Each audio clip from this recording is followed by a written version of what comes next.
So you've been seduced by the dreamy van life videos, mountains, lakes, sunsets, cozy beds in the back of a Sprinter. Well, buckle up, because the truth is, most of that content is filtered through a fantasy lens. If you're not prepared, this lifestyle can chew you up and spit you out. I'm not here to scare you off, but I am here to be honest. After years of living on the road and meeting hundreds of other travelers, I've learned that van life isn't always a postcard. These are the 10 brutal truths no one talks about, but every van dweller knows deep down. When your van is your home, every mechanical issue becomes an emergency. It's not just about missing a day of travel or needing a tow, it's about losing your shelter.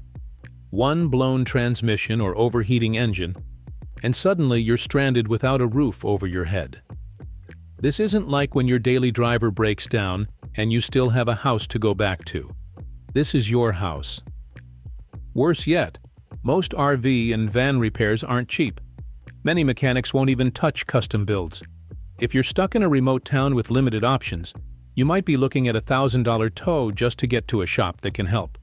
And while your van's in the shop, you're shelling out for motels, eating out, and waiting. Sometimes days, sometimes weeks. If you're living on a tight budget or running low on emergency savings, this kind of setback can be devastating.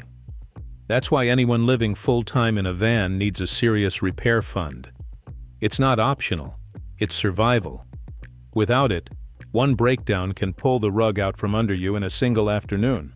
Scroll through #van life, and you'll see golden hour lighting, pristine countertops, and happy couples sipping coffee by a lake. But what you're not seeing is the full picture. The dirt, the sweat, the frustration, and the stress behind those filtered frames. Instagram van life is a highlight reel, not reality. It doesn't show the sleepless nights spent parked on noisy city streets, or the mildew creeping in from a poorly sealed window. It doesn't show condensation dripping from the ceiling after a cold night, or the moment someone spills spaghetti on a bed that doubles as the dining table. The problem is, so many people see that picture-perfect version and dive in without understanding what they're really getting into. They chase an aesthetic, not a lifestyle. Then reality hits, and it hits hard. The truth is, real van life is a constant balance of compromise. It's amazing at times, but it's not a never-ending road trip fantasy. If you're going into this because of social media, take a step back. Talk to people living it for real, not just the ones making ad money from dreamy drone shots and paid brand partnerships. Van life sounds simple, until something goes wrong. And eventually, something will go wrong. Whether it's a busted alternator, a leaky roof vent, or a dead battery bank, you're always one hiccup away from a full-blown disaster. Repairs aren't just expensive, they're disruptive. When your only vehicle is also your home, even a basic issue becomes a logistical nightmare. You can't just leave it at the shop and drive home. You're the shop's parking lot customer, and its most desperate tenant rolled into one. Worse, finding someone qualified to work on a custom van setup can be tricky. A lot of mechanics won't touch solar panels or battery banks. RV techs can be booked out for weeks, and even if you're handy, some fixes require tools or space you just don't have. Every van owner I know has a repair story that cost them more time, money, and energy than they ever expected. It's not a question of if, it's when.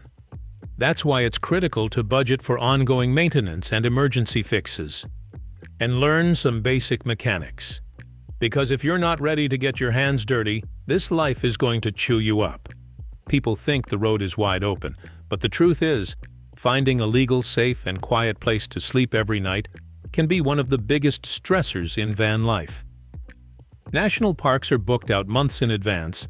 Many campgrounds are crowded and expensive, and cities are cracking down hard on overnight parking. Apps like iOverlander or Compendium help, but they're not always up to date. One day you've got a beautiful forest pull-off. The next you're squeezed between semis at a truck stop with headlights in your face all night. And don't forget the knock, when security or local police wake you up at 2 in the morning and tell you to move. The longer you live in your van, the more mental energy goes toward parking strategy. You're always scanning neighborhoods for signs. You're always thinking a few hours ahead. Where am I going to sleep tonight? This daily hunt wears on you. It steals the spontaneity that van life promises. Unless you're out in BLM land or the deep wilderness, you're playing a nightly game of chess just to catch a little sleep in peace. One of the most overlooked challenges of van life is the isolation. At first, the solitude feels like freedom.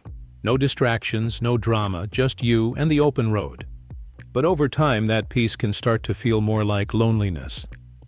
When you're in a van full-time, you're often far from friends, family, and any kind of regular social connection. You might go days without a real conversation. And sure, you'll meet people at campgrounds or on the trail, but most of them are passing through, just like you. There's also an emotional weight to dealing with everything on your own. Whether it's a flat tire, a sick pet, or just a bad day, you don't have anyone nearby to lean on. Phone calls help, but they're not the same as someone being there. Mental health can take a real hit.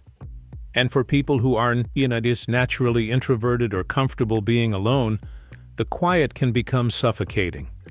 That's why it's important to build a support system, even if it's virtual, and to plan regular visits with people you care about. Otherwise, the freedom you are chasing starts to feel a whole lot like being lost. Minimalism sounds freeing, until you're trying to cook dinner, charge your phone, and find clean socks in the same 4 square feet. Living small forces you to rethink every habit, every tool, and every movement. It's not just about owning less. It's about functioning with less space and fewer resources. Storage is a daily puzzle. If you buy something new, something else usually has to go. You'll bump your head more times than you can count. You'll trip over your shoes, knock over your coffee, and realize your one good knife is buried under the bed. And let's talk chores. Doing dishes takes twice as long. Sweeping the floor means moving everything. Showering might mean a trip to a truck stop or boiling water in a kettle. This lifestyle demands patience, organization, and constant cleanup. If you're not naturally tidy, the clutter builds fast. And when your home is the size of a walk-in closet, that clutter turns into chaos. Living small can be cozy, but it's also intense. It's a test of how well you can adapt and how much you're willing to give up in exchange for life on the road. A lot of people get into van life thinking it's a cheap alternative to traditional living. And while you can save money, most folks end up spending way more than they expected, especially in the first year. It starts with the build: insulation, solar, batteries, a composting toilet, propane, a good fridge. It adds up. And unless you're doing it all yourself, labor costs will crush you. Even a modest build can push well past $30,000 or $40,000. Then there's fuel. If you're driving often, your gas budget will skyrocket. Add in campground fees, propane refills, occasional hotel stays, laundry, cell service, and sudden repairs, and your simple life isn't looking so cheap anymore. Most new van dwellers underestimate just how many little things eat into their wallet. Cooking at home helps, but sometimes you're too tired or too far from a grocery store. You eat out. You buy gear. You chase comfort when the road gets rough. If you don't have a solid handle on your spending, van life can drain your savings faster than apartment life ever did.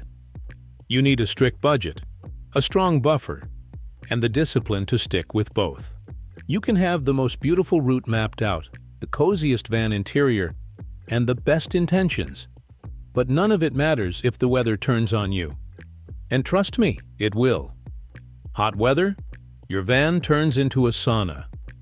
Without air conditioning or proper ventilation, you'll be drenched in sweat and wide awake at 2 a.m. cold weather. You'll burn through propane trying to keep warm, and condensation will soak your bedding and windows. Rain? Now your solar panels aren't charging, and you're stuck inside for days with no room to move around. Snow? Forget it. You're risking getting snowed in, stuck, or worse. You're at the mercy of nature, every single day. There's no thermostat to fix it. You plan around sunlight for power, chase temperatures for comfort, and constantly check the forecast like your life depends on it, because sometimes it does. This lifestyle teaches you real quick that Mother Nature runs the show. The best van dwellers aren't the ones with the fanciest rigs. They're the ones who know how to adapt when the weather laughs at their plans. If you think a van is a romantic getaway, think again. Living in a tiny space with your partner is a pressure cooker for even the strongest relationships. There's no room to storm off, no space to cool down, and no doors to slam when you're mad. You're sharing every moment, eating, sleeping, working, relaxing, all in the same cramped quarters. Pet peeves become daily annoyances. A wet towel left on the bed or crumbs in the sink suddenly feel like major offenses, and the lifestyle adds pressure. Where are we going next? Can we afford this repair? Why can't we find a place to park tonight? Those kinds of decisions pile up, and someone has to take the lead. Resentment builds fast if things feel one-sided. You learn very quickly if you and your partner communicate well, handle stress maturely, and respect each other's space. If you don't, the cracks will show. And they'll show publicly, at gas stations, in grocery store parking lots, or during yet another "where should we sleep tonight" argument. Van life doesn't just test love. It reveals whether or not that love is ready for the long haul. The biggest van life myth is that the freedom alone will make you happy. But the truth is, freedom without purpose starts to feel like drifting. If you don't have a reason to be on the road, the novelty wears off, and fast. At first, it's thrilling. No schedule, no boss, no routine. But after a few months, aimless travel starts to feel like just killing time. You wake up wondering what the point is. Another forest? Another beach? It all starts to blur if there's no deeper reason driving you. Some people travel to create content. Others chase outdoor hobbies, work remotely, visit friends and family, or check off bucket list locations. The people who stick with van life long-term are the ones who build structure into their freedom. Without purpose, it's easy to fall into boredom or even depression. And with the challenges of van life piling up, that lack of direction makes it way harder to stay motivated. So before you hit the road, ask yourself, why am I doing this? What do I want out of it? Because if you don't know, the road won't give you the answer. It'll just keep rolling by. So yeah, van life can be incredible. There's real beauty in waking up in wild places, chasing sunsets, and building a life that fits in your rearview mirror. But it's not all campfires and canyon views. It's tough. It'll test you. And if you're not ready for the rough parts, those dreamy moments won't be enough to carry you. I'm not here to talk you out of it. I still believe this lifestyle can be one of the most rewarding ways to live. But it takes grit, preparation, and a whole lot of self-awareness. If you're thinking about making the jump into full-time van life, don't just plan the route. Plan for the setbacks. Build your emergency fund. Learn the basics of your rig. Get comfortable with being uncomfortable. And most of all, know your why. Because when things get hard, and they will, that purpose is what keeps you going. Thanks for watching. If you've lived this life or you're planning to, drop a comment below and let me know what truths hit hardest for you. Until next time, safe travels and keep it real out there.